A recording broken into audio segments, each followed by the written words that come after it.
Disclaimer. In this chapter, we will be discussing the murder of child JONBENET RAMSEY. Some of the details may be upsetting or triggering for some listeners, so please don't listen if you are sensitive to this topic. This is going to be the only warning.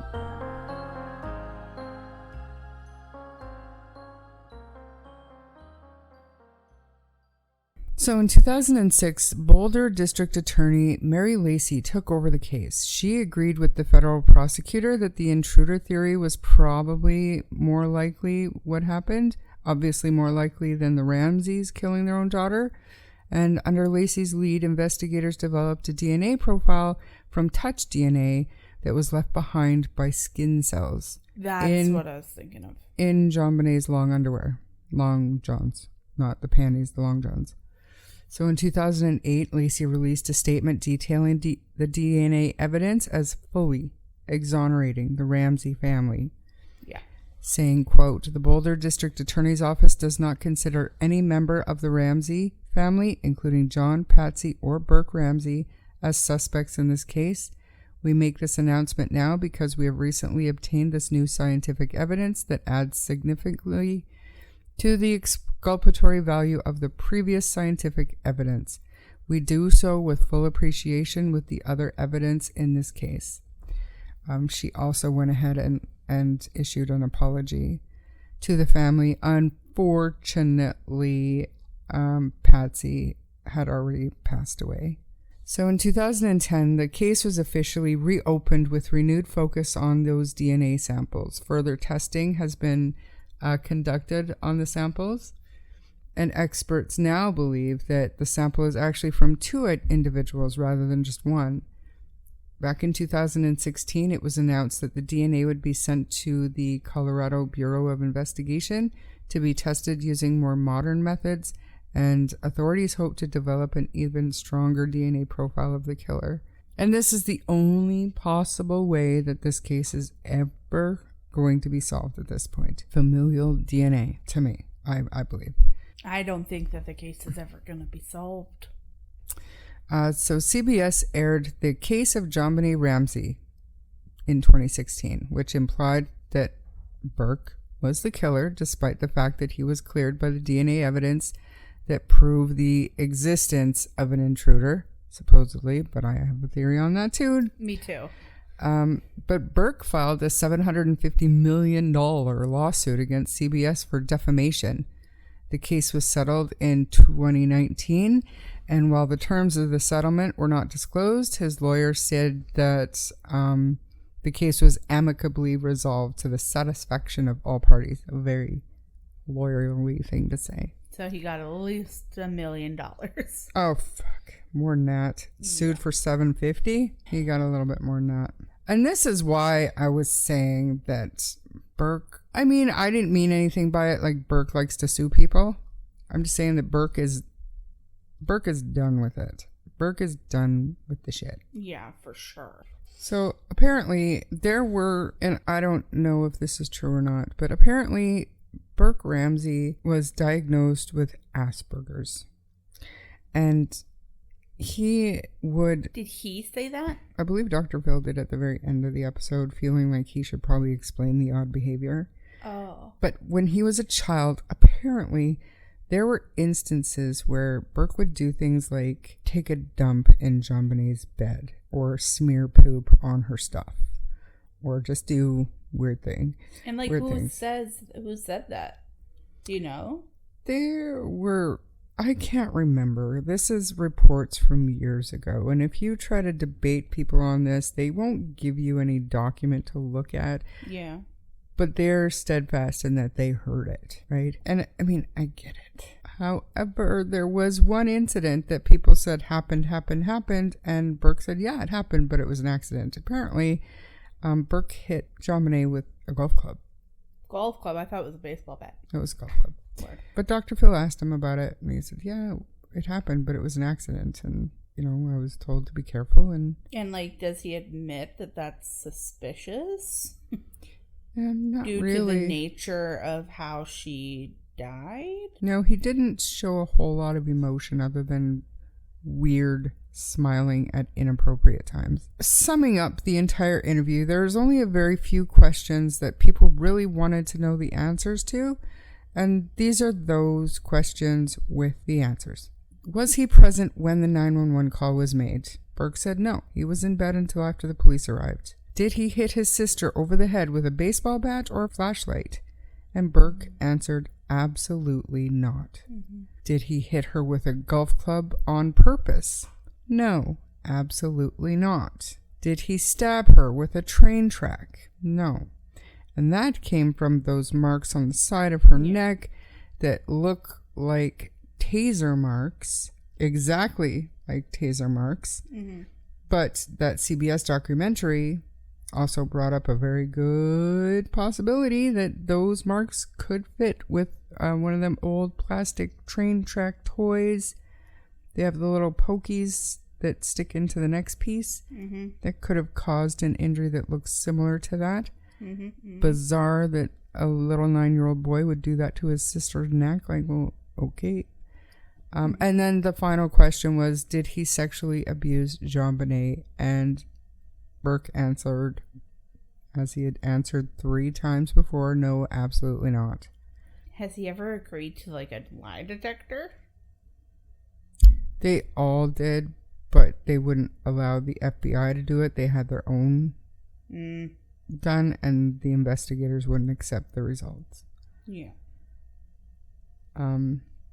Dr. Phil at one point finally says, let's clear this up once and for all. Did you do anything to harm your sister?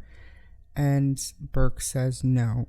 Dr. Phil, did you murder your sister, JONBENET? And Burke says no. Burke gives very clear denials. However, Dr. Phil, again, like, he's prepping Burke by saying, let's clear this up once and for all. So Burke knows that these questions that are coming are going to be difficult. There's little spontaneity to his answers. Like, I am sure that everything was well rehearsed. That's probably the only way that Dr. Phil could get him on the show, though. Oh, for sure. And I'm going to just run right out here and say this. This is around the same time that CBS, it was right before the CBS documentary came out that Burke did this. So he was probably aware. Burke knew that documentary was coming out, and Burke knew what the accusations were, and Burke knew that he was suing that network. So allegedly. I think I don't think so. I think that he has said that, like, because he came out and he sued them, like, immediately.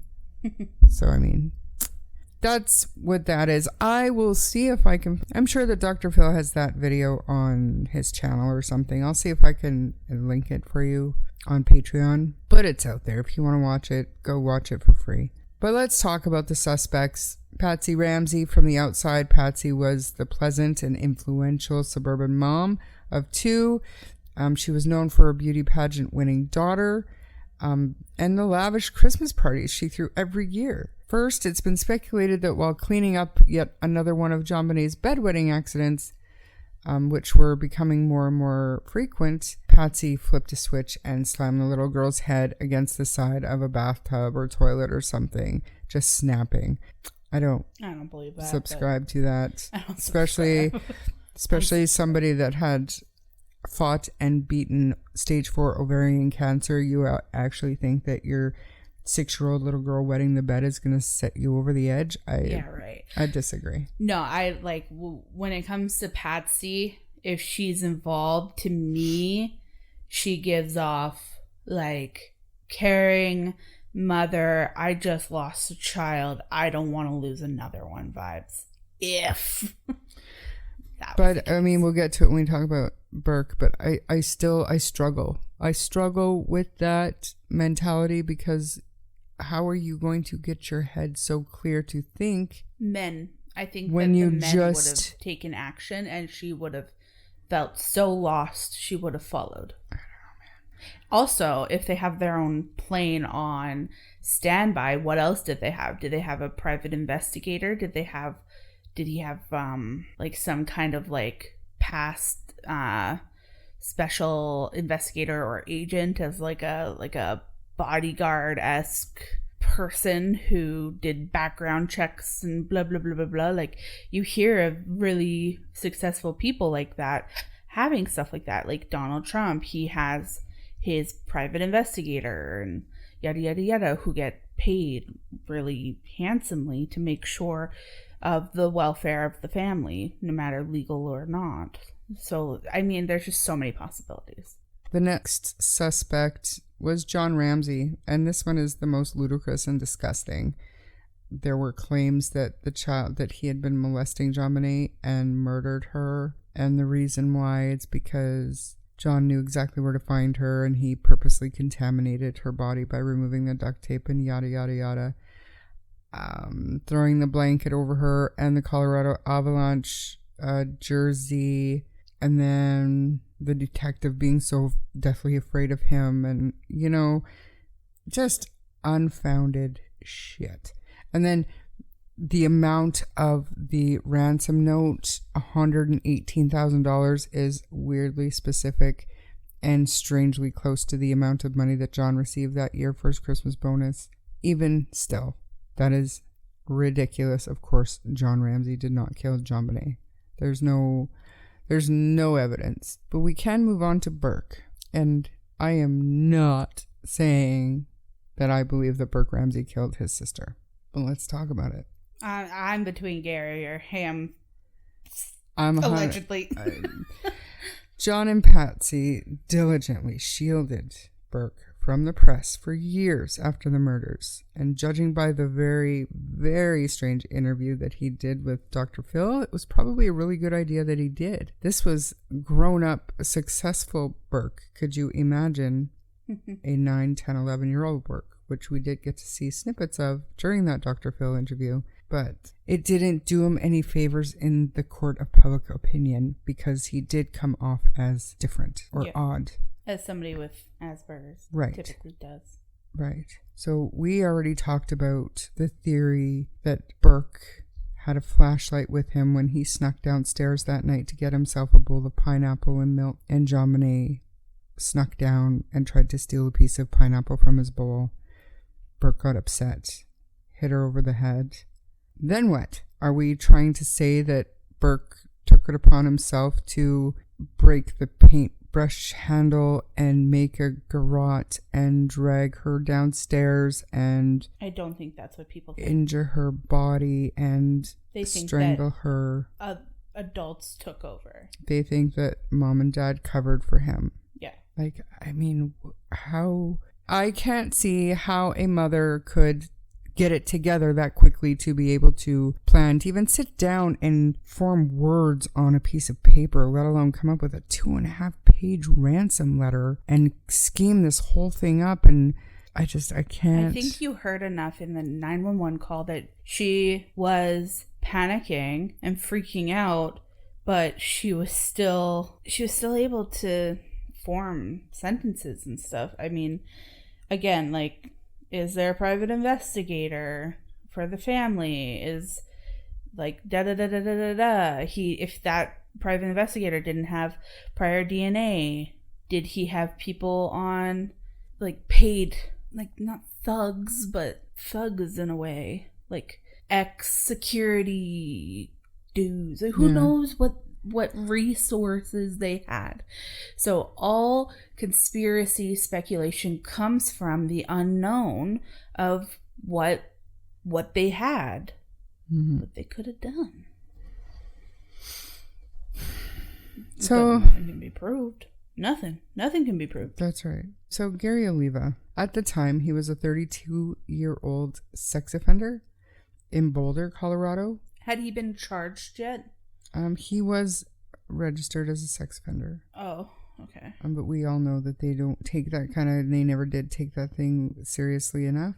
Still don't. Because if they did, his confession letters over the last couple of years would have been analyzed closer.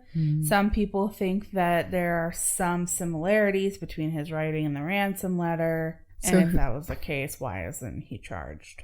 Anyway.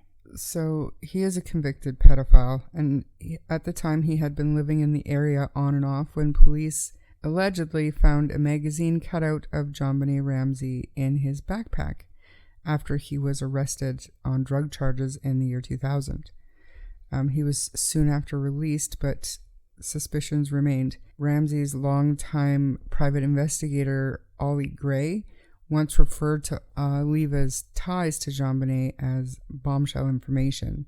Basically, what's the word I'm looking for? Like obsessed, stalkerish. Not obsessed. Like when the Ollie Gray, their private investigator, like he was out bashing the police for failing to properly consider Oliva as a suspect. So I know we're talking about Gary Oliva, but like you just said, they have a private investigator working to point the finger elsewhere. Yeah. That's all I'm gonna say. And I just wonder if they ever got like his DNA or anything like that. That's all. Shortly after, and stuff comes out afterwards to the public, and the police know about it a lot sooner. Obviously, these are what's known as leaks.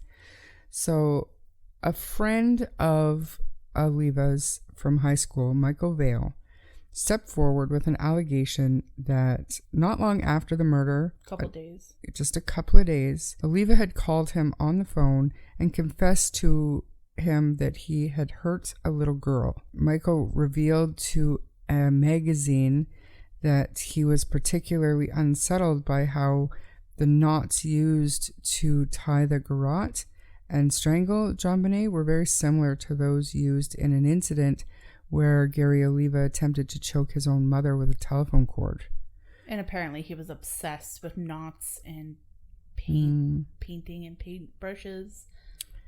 That's what that dude said anyway. Gary was also rumored to have a possible connection to a stun gun that people... A stun gun. Yeah. They think that that could be the marks, yeah. Right, and when he was arrested, he also had a stun gun on him. We're going to circle back to Gary in just a little bit, but there's also Michael Helgroth, another potential suspect. He was an electrician who worked in nearby auto salvage yards. He's described as a hellraiser tied to an alleged property dispute involving the Ramsey family. It's just not, to me, I don't know, maybe it's not a motive to me to seek revenge by killing a little girl. It's been speculated that once Michael Helgoth that he caught wind that he was a suspect in the case, he committed suicide before anybody could get to him. His death occurred 2 days after a 1997 press conference announcing that the Boulder DA was zeroing in on a new suspect. But you know what? Helgoth was cleared by both DNA and his death. But the suicide was suspicious. Very. There's 2 different DNAs from men, yada, yada, yada. I wouldn't count him out fully. Maybe he was involved somehow. It's a little weird. He just went and killed himself. It is weird. I'll give the people who think that he is involved that. I'll give them that. That's fucking weird. So our next suspect. In 2006, a former school teacher, John Mark Carr, confessed out of the blue to killing JonBenet Ramsey in graphic sexual detail. Carr was arrested in Thailand, where he'd been living after running from child pornography charges in the States. He was 51 years old at that time, and he injected himself 100% by reaching out to a University of Colorado professor over email in regards to a documentary that the professor was making on the case. Once those emails took a disgusting turn, obviously, I mean, you can't make this shit up, but he was obviously sexually obsessed with JonBenet Ramsey and the case, and that was evident in the emails. The filmmaker was the professor was very disturbed and turned the information over to police. Carr was found and arrested in Bangkok and immediately flown back to Boulder for questioning. He was ultimately cleared after his DNA failed to match the profile from the blood droplets in the underwear and also some DNA that was found on the waistband of those long johns. But Carr's demented confession involved a series of diary entries allegedly written from the scene of the crime. In one account, Carr recalls strangling JonBenet in a love game gone wrong. "Close your pretty eyes, sweetheart," reads the excerpt, in which Carr repeatedly refers to himself as Daxus. quote, Daxus loves you so much. Oh God, I love you, JONBENET. And my lover's eyes are slowly closing, unquote. What a sick and twisted piece of shit. How are we supposed to solve one case when there's so many fucking sick, twisted people like crapping all over it? So the next suspect, Linda Hoffman Pugh, had worked for the family as their housekeeper, and the husband Mervyn was their handyman. She had a key to the home. She was pretty loud. She voiced her opinion that she thought Patsy had accidentally killed JONBENET. Patsy claimed to investigators that Linda was struggling for money and asked her for a loan for several $1,000s. The Ramseys had declined to help her. Why did they clear them? Because I remember that. DNA. It's weird because Didn't match. The DNA can be from so many different places because it was so messed up. How can they count on just that, you know? I hope that they grilled all of these people as hard as they do when they do know that somebody did it. Does that make sense? They sit Joe Blow down and they're like, what did you throw in the river? What did you throw? What was it? What did you throw? Because they know that person actually knows. And I hope they did that to every single one of them to try and break them. But with all of these suspects, the question has to come up about the ransom note and the $118,000. The housekeeper, to me, is the easiest explanation outside of the family, because she would have access to every room in the house, and she would be able to, not be able to, but maybe stumbled upon a pay stub or a bank record or something. Yeah, and if she was in contact with Patsy specifically, and Patsy's golden child, that revenge plot works out. It would. It makes more sense than some of the others, for sure. Yeah. Like Bill McReynolds. He's already passed away, but he was a friend of the Ramseys who had dressed up as Santa Claus the week before JONBENET's murder. He entertained the neighborhood children at one of the Patsy's Christmas gatherings. McReynolds was rumored to have paid a little too much attention to JONBENET, going so far as to arrange a secret visit from Santa Claus on Christmas. Supposedly, he had chosen JONBENET to be a special friend, going so far as to bring a vial of glitter that JONBENET had gave to him into a heart surgery. So he had this, JONBENET gave him a little present and he took it with him into surgery. Cute, but strange, even stranger, he asked his wife to mix the gold glitter in with his ashes were he to die. It's a little disturbing. It is. It's weird, but there's just so many things that are weird. And it just makes me think, also what kind of relationship, if he was a friend of the family, was he uncle, vibes, even though sometimes it's not blood relative, sometimes it feels like it's uncle, da-da-da. And was he, I don't know, did he have a close relationship with her? I don't know. It's weird. I don't know. And there were, I think, 38 registered sex offenders living in a 2-mile radius of the Ramsey home at that time. There have been a couple thousand people questioned and considered over the years. To me, 1,058 pieces of evidence isn't a whole lot of evidence, but I get it. There's evidence there, but...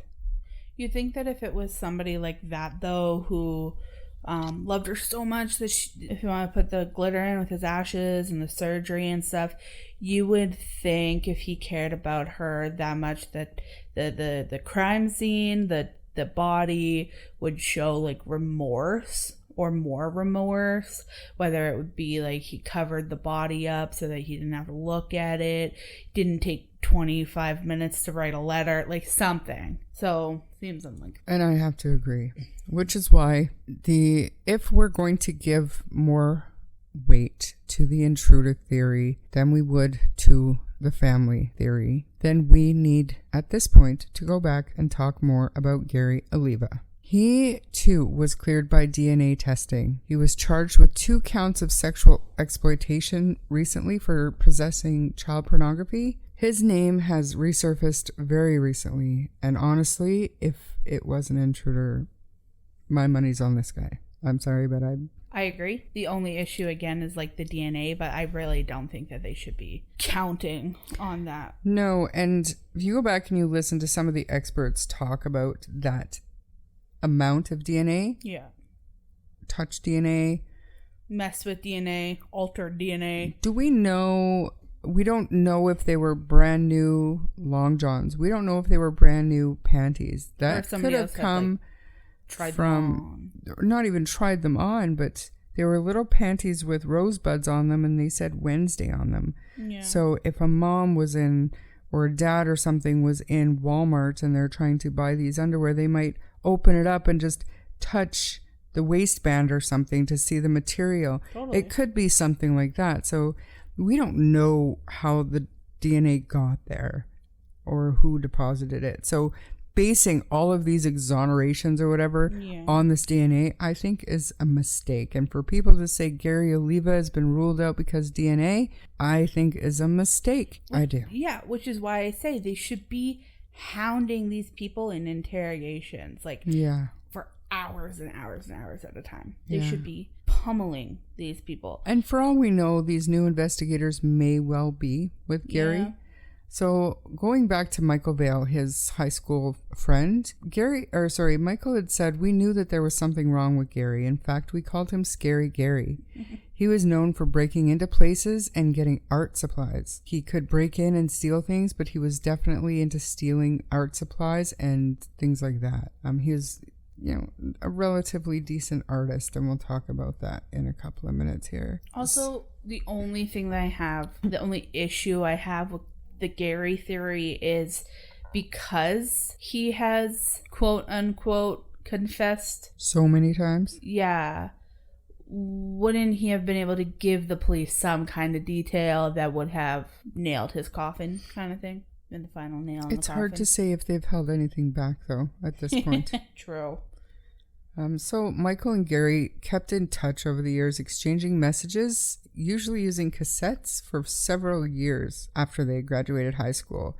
And over the 16 years, things he sent to Michael got darker and darker until it was including tape recordings simulating a rape of a child and really horrible things like that. The correspondence was limited to tapes until the early morning hours of December 27, 1996, when Michael said that Gary Oliva called him. Michael said, quote, "You remember a phone call you get that is that terrifying. You remember it. You remember the room you were in. I got that phone call and it's Gary's voice, but he's like panting. I just heard a little girl. Like it was the most terrifying. I'm getting goosebumps just now telling you guys about it. It was terrifying," unquote. So hours later, after Michael retrieved his copy of the newspaper where he lived, he said he saw the headline saying a 6-year-old little girl had been murdered in Boulder, Colorado, and he immediately thought of Gary Oliva and thought he had to have been involved. So despite contacting the police tip line immediately, the police never followed up with Michael or asked him for more information about Gary Oliva. In 2021, the Boulder Police Department said that it had analyzed nearly 1,000 DNA samples as part of the investigation into murder, and sent detectives to 19 states to interview or speak with more than 1,000 people in connection with the crime. Gary Oliva was arrested, like I said earlier, in 2016 after the police received a tip that he was downloading child pornography. This would have been his second time being arrested, but the police noted that he had a photo of JONBENET in his possession, and Gary admitted to officers that he was obsessed with JONBENET. He has never faced charges related to this crime, but after that arrest, Oliva continued to correspond with Michael, but he switched to letters. And these letters are creepy, like beyond creepy. And we're able to get a handwriting analysis. And I will post it to our Patreon for anybody that wants to see it. But for me, I didn't see anything that could disclude him from possibly writing the letter. It is totally possible. I see what you're talking about with the Patsy handwriting. I truly do.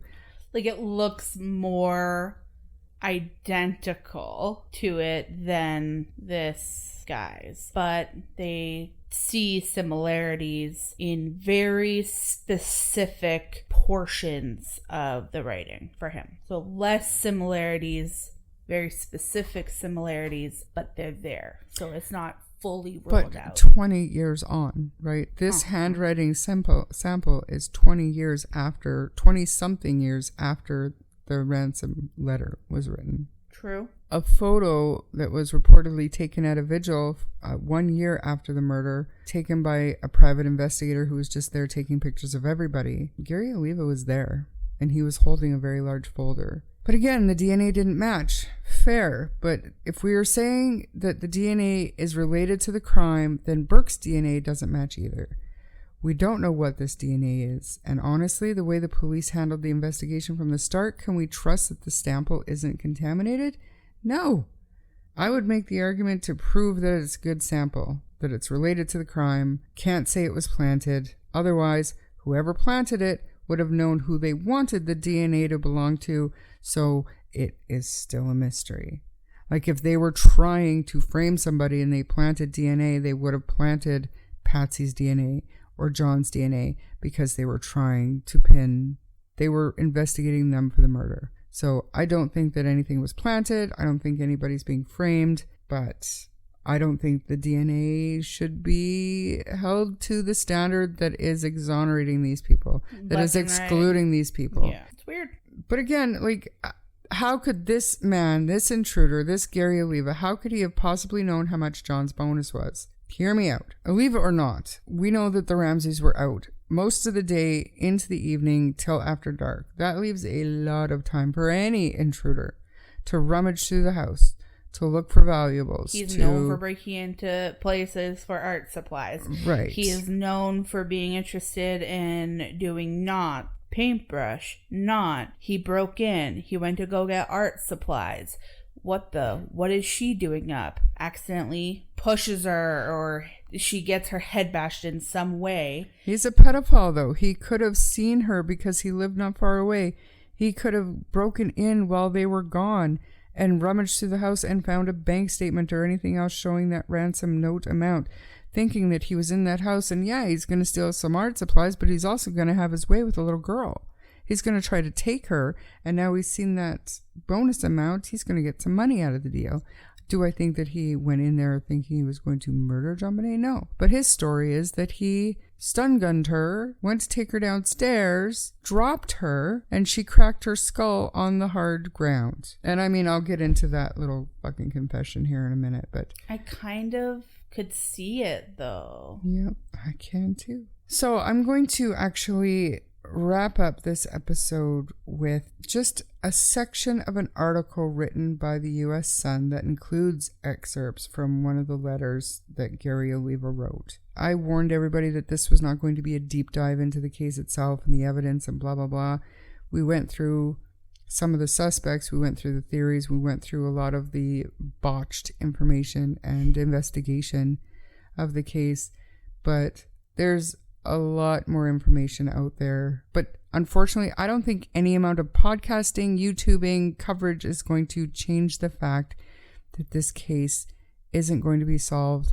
We've had 2 separate pedophiles confess, and both have been exonerated because of that DNA. So if we're putting that much stock into the DNA that we're not willing to listen to this guy whose handwriting is not inconsistent with, who lived very near the Ramseys, who could have known what that ransom amount of money was, knew how to do knots, and paint supplies, is still to this day obsessed with the little girl, and had a stun gun. Also, regarding the paint supplies, maybe he had stolen paint supplies from there before and knew where it was, which I believe Michael, like that friend from school or whatever, I believe he said that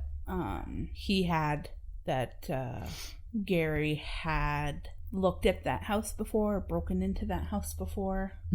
So it's weird. So weird. So like I said, I'm going to wrap this up by just reading an article straight up from the U.S. Sun because it has excerpts of the letters. The U.S. Sun wrote that Olivia wrote, quote, "I never loved anyone like I did JonBenet, and yet I let her slip and her head bashed in half, and I watched her die. It was an accident. Please believe me. She was not like the other kids." In another letter, he claimed JonBenet completely changed me and removed all evil from me. Just one look at her beautiful face, her glowing, beautiful skin, and her divine God body, I realized I was wrong to kill other kids. Yet by accident, she died, and it was my fault. In other letters that Gary Oliva had written to his friend Michael, he claimed to have a disorder for killing children. Quote, "Please don't hate me. I'm sorry I turned scum. But even when you first met me, I told you how I wanted to kill children. When I met JonBenet, she took that away. When I first met JonBenet, she took away that horrible craving to kill kids. She changed me into a new person, but it's okay. I've killed so many children, I've lost track." Michael forwarded all of Gary Oliva's apparent confessions to the Boulder Police Department in 2019, but the department, of course, brushed them aside again. Since then, Gary has continued to send Michael disturbing letters and drawings from his prison cell. In one such sketch, Oliva crafted a pencil drawing of a smiling JonBenet wearing a crown and a sash with the word Bambini embolized across it, and she was nailed to a cross in the drawing. Written above the little girl's head are the words JonBenet Christ. That's disturbing. In another drawing of JonBenet, Oliva wrote a poem about his love for the little girl. Quote, "My heart was split, and a flower appeared, and grace sprang up, and it bore fruit for my God. You split me, tore my heart open, and filled me with love. You poured your spirit into me. I knew you as myself. My eyes are radiant with your spirit. My nostrils fill with your fragrance. My ears delight in your music. Blessed are the people who planted you on earth in your garden, who grow as your trees and flowers grow, who transform their darkness into light. Their roots plunge into darkness. Their faces turn toward the light. There is infinite space in your garden. All the people are welcome here. All they need to do is enter. I love you, JonBenet. It will be worth it to take the blame for you. You can see the pictures and handwriting analysis on our Patreon. And also, I will be, and Bree is welcome to join on a YouTube channel. It's called It's Crime and Shame. I will be joining their live show to discuss the Ramseys. Sunny is convinced that the Ramseys covered up for Burke. I'm not convinced, although I'm on the fence on that one, but I am really leaning towards this Gary Oliva. Hopefully something will happen with the case, but it seems very unlikely that it's ever going to be resolved. So, like, even after that live is done, and I'll probably put it, like, as a part 2, just on this, on Patreon or whatever. Might be a part 3. Oh, are we really? Okay. Yeah. Wow. Well, this was supposed to be a quick, not deep dive, but I mean, it's a crazy case. So even after part 2 or 3, a bookmark will remain in this one probably forever. Sadly. And that's all I've got on this one. It was a lot, but it wasn't much in the grand scheme of things. Honestly, there's so much that I so much more just grazed over, barely touched, and some things I didn't even bring up. So I mean, it's crazy. Deep dives, you go to the 5-7 full season, full podcast that dedicate their coverage to this case, and they have shit to talk about for an hour every week. They probably dedicate a whole show to it. Yeah. Like, seriously. Absolutely. Like I said in the beginning, I really like True Crime Garage. They did a really bang up job. And then a not so deep dive, but still a decent deep dive. Go see Murder in America. They did good too. So thanks for joining us for part 2 of the JonBenet Ramsey chapter. And make sure you join us for chapter 3 once that live is done. Right. And I will post on our Facebook when the live is scheduled to happen. So you guys can all join in. Have your word. That's right. And get to see me on a live show. Hell yeah. If you enjoyed this episode, please subscribe to the podcast and share with your friends. If you don't mind giving us a 5-star rating, it will help our show grow. You can also find us on Facebook and YouTube at True Crime Story Podcast, where the discussion can continue. Also, check out our Patreon and Buy Me a Coffee in the link below. If you wish to contact us, you may do so via email at truecrimestorypod@gmail.com. I'm Bree. And I'm Char. And we'll see you on the next chapter. Bye!